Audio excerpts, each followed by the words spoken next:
Subscribe करें US deluxe content को और बेल आइकन दबाएं लेटेस्ट अपकमिंग वीडियोज सबसे पहले देखने के लिए।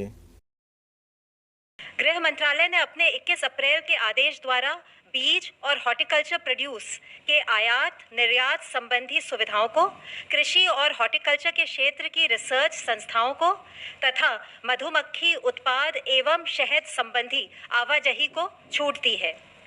विद्यार्थियों के लिए शैक्षिक किताबों की दुकानों और गर्मी के मौसम को देखते हुए इलेक्ट्रिक फैंस की दुकानों को खोलने की अनुमति भी दी गई है। इसके अलावा पब्लिक यूटिलिटीज में प्रीपेड मोबाइल कनेक्शंस की रिचार्ज फैसिलिटी भी एग्जेम्प्ट सेवाओं में शामिल है। जरूरी वस्तुओं की उपलब्धता को ध्यान में रखते हुए यह फिर से स्पष्ट किया गया है कि शहरी क्षेत्रों में स्थित खाद्य प्रसंस्करण उद्योग जैसे milk processing units, bread factories, आटा और दाल मिलों को भी छूट प्राप्त है। लॉकडाउन के एनफोर्समेंट देश में कुछ घटनाओं को छोड़ अधिकांश स्थानों पर संतोषजनक चल रहा है। आर्थिक गतिविधियों में खासकर ग्रामीण क्षेत्रों में प्रगति हो रही है। अप्रैल के महीने में 22 अप्रैल तक मनरेगा के तहत 1.5 करोड़ से अधिक श्रम दिवस अर्जित हुए हैं। जो क्षेत्र हॉटस्पॉट या कंटेनमेंट जोन में नहीं है, वहां गृह मंत्रालय के निर्देशानुसार राज्य सरकारें औद्योगिक इकाइयों को सुव्यवस्थित तरीके से शुरू करवाने में लगी हुई हैं। कई स्थानों पर food processing units, special economic zones और एक्सपोर्ट ओरिएंटेड यूनिट्स इत्यादि जो पहले से ऑपरेशनल थी, उसमें भी वृद्धि हुई है। सड़क निर्माण, ईंट भट्टों, सीमेंट फैक्ट्रीज आदि से संबंधित कार्य भी शुरू हो गए हैं। कई कार्यों में प्रवासी श्रमिकों को भी रोजगार दिया जा रहा है। औद्योगिक इकाइयों की समस्याओं का फीडबैक लेकर उनको दूर करने के कदम भी उठाए जा रहे हैं।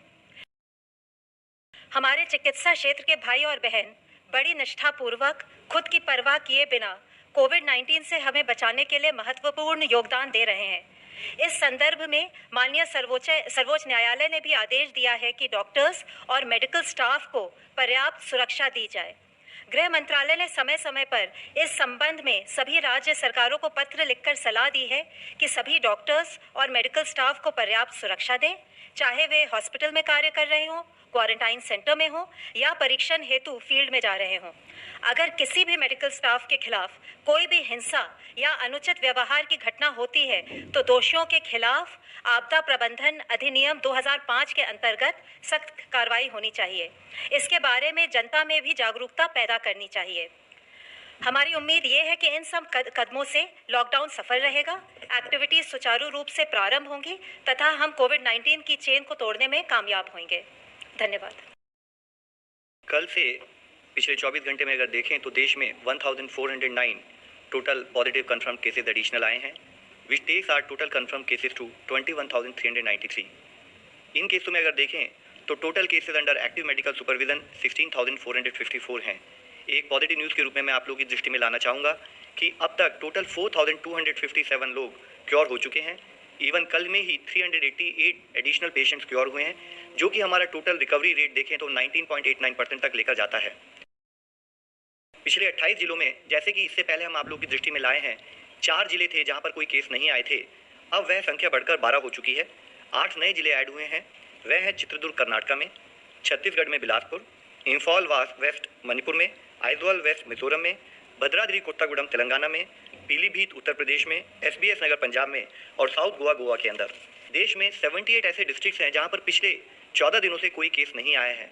हमें हर संभव मिलकर यही कोशिश करनी है कि ऐसे जिलों की संख्या निरंतर बढ़ती रहे। इस सिटी के अंदर देखें तो 33 नए जिले ऐड हुए हैं, जो कि 9 स्टेट में ऐड हुए हैं, जहां पर कि पिछले 14 दिनों से कोई केस नहीं आया है। माननीय राष्ट्रपति जी ने कल एक ऑर्डिनेंस जारी किया, जिसके तहत एपिडेमिक डिजीज एक्ट 1897 को अमेंड किया गया है। इस ऑर्डिनेंस को कहा है एपिडेमिक डिजीज अमेंडमेंट ऑर्डिनेंस 2020। इसके अनुसार कोई भी व्यक्ति हेल्थ केयर सर्विस प्रोफेशनल के अगेंस्ट वायलेंस के किसी भी एक्ट में इंडल्ज ना करे या एपिडेमिक के दौरान किसी भी प्रॉपर्टी को कोई भी लॉस या नुकसान ना पहुंचाए। अगर कोई भी व्यक्ति हेल्थ केयर सर्विस प्रोफेशनल के साथ वायलेंस कमिट करते हैं या तो उनको 3 महीने से लेकर 5 साल तक की सजा दी जा सकती है। साथ ही 50,000 रुपये से लेकर 2 लाख रुपये तक का फाइन भी उनके ऊपर लेवी किया जा सकता है। इसके साथ ही अगर कोई किसी हेल्थ प्रोफेशनल को जो कि एपिडेमिक ड्यूटी में लगे हुए हैं, उनके साथ कोई ग्रीवियस हर्ट अगर उनको देते हैं तो उसकी सजा बढ़कर 6 महीने से 7 साल तक हो सकती है और फाइन भी 1 लाख रुपये से 5 लाख रुपये तक उस पर लगाया जा सकता है। इस एक्ट के तहत किया हुआ कोई भी ऑफेंस कॉग्नाइजेबल है और नॉन बेलेबल रहेगा।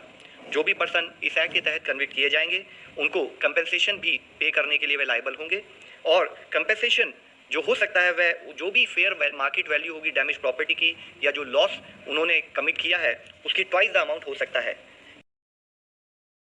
आपको खुशी होगी कि दुनिया के 5 देशों ने इस वायरस को आइसोलेट कर लिया है, उसमें से भारत भी एक है। हमारा साइंस एंड टेक्नोलॉजी मंत्रालय और ICMR ने मिलकर वायरस को आइसोलेट कर लिया है और अभी हम वैक्सीन बनाने की दिशा में आगे बढ़ चले हैं। लेकिन जब तक ये दुनिया के लिए वैक्सीन बनेगी और वैक्सीन बनने के बाद दुनिया को उपलब्ध होगी और देश में भी हर व्यक्ति को वैक्सीन को उपलब्ध कराना भी कोई साधारण बात नहीं है। अभी भी बहुत सारी ऐसी बीमारियों की वैक्सीन है जो अभी भी देश के बहुत सारे लोगों को नहीं मिल पाती है। इसलिए तब तक विशेष रूप से सोशल डिस्टेंसिंग, दूसरों के साथ फासला बना के रखना और साथ में अभी लॉकडाउन को गंभीरता से इसके नियमों का पालन करना, ये हम सब के लिए सबसे बड़ी सोशल वैक्सीन है। मुझे पूरा विश्वास है कि आप मेरी इन साधारण बातों पर जरूर गौर करेंगे। हमने अगर टेलीफोन के अंदर कॉलर ट्यून लगाकर ये बातें लोगों तक पहुंचाई हैं तो इसलिए कि एक हमारे देश में 117 करोड़ टेलीफोन के सब्सक्राइबर हैं और जितनी बातें हम देश के लोगों को बता रहे हैं उनको सबसे ज्यादा ईमानदारी और गंभीरता से हमारे देश में गांव में रहने वाले लोग और आदिवासी क्षेत्रों में रहने वाले लोग उनको अपना रहे हैं। और यही कारण है कि 135 करोड़ के देश में हमारी बीमारी गांवों तक नहीं पहुंच पाई है।